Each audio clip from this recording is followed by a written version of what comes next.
Well, I grew up with that understanding that I would serve a mission, and that's what I had planned and prepared for.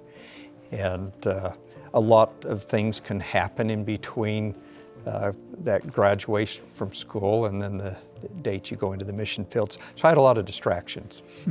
I lived the gospel.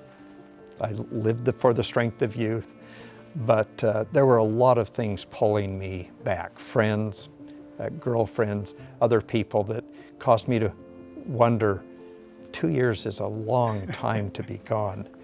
And yet I chose to follow the prophet. And that decision has changed everything about my life. Who I married, what our focus has been. Even the Book of Mormon came alive during my mission.